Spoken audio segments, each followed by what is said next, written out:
Depuis quelques semaines, ce printemps 2023, on voit apparaître dans les champs de blé des symptômes très clairs de jaunisse nanisante dus à la transmission par les pucerons, principalement à l'automne 2022. Souvenez-vous, l'automne 2022 a été particulièrement doux pendant longtemps, bonne croissance des plantes et ainsi de suite, mais également conditions favorables pour la dispersion des pucerons.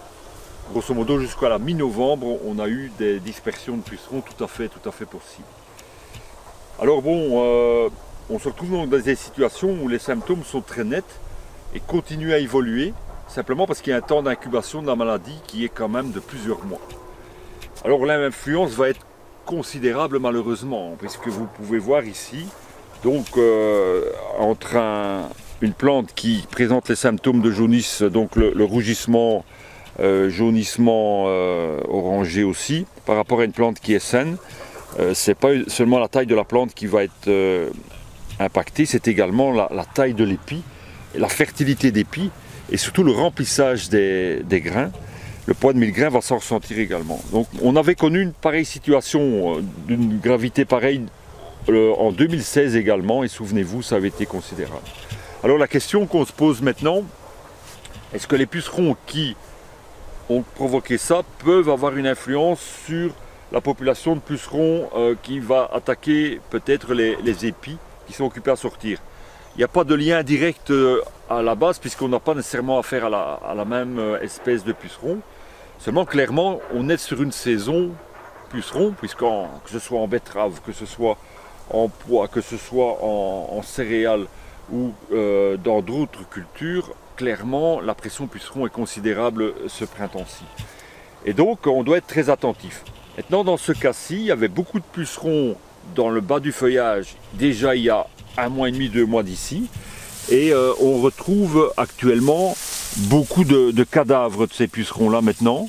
On n'a plus affaire vraiment à une population très active. Les auxiliaires ont fait vraiment leur boulot.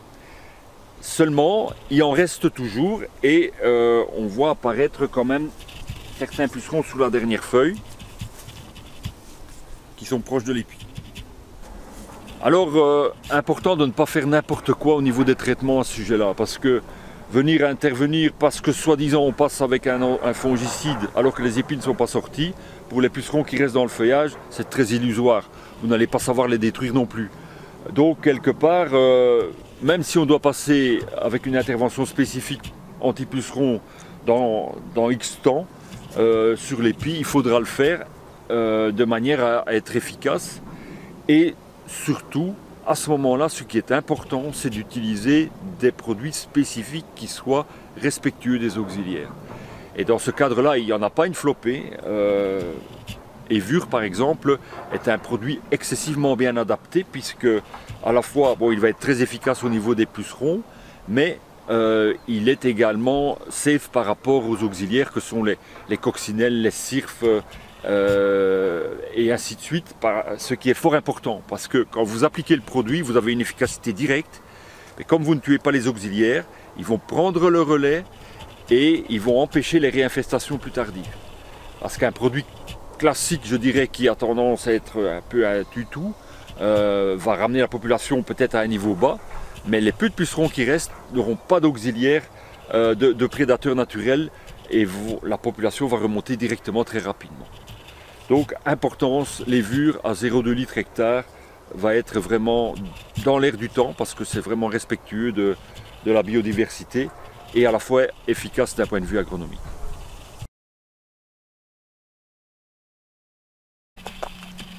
Nous sommes le 23 mai 2023 aujourd'hui, et les épiaisons approchent un petit peu dans toutes les situations, même en semis plus tardif. Un phénomène au niveau maladie qui est quand même très rare, c'est qu'au même moment, on voit, suivant les variétés évidemment, mais à la fois de la rouille jaune très active, à la fois de la rouille brune très active. Et ça, c'est particulièrement rare. Mais le CRA à Gembloux avait prévu l'arrivée précoce de cette maladie.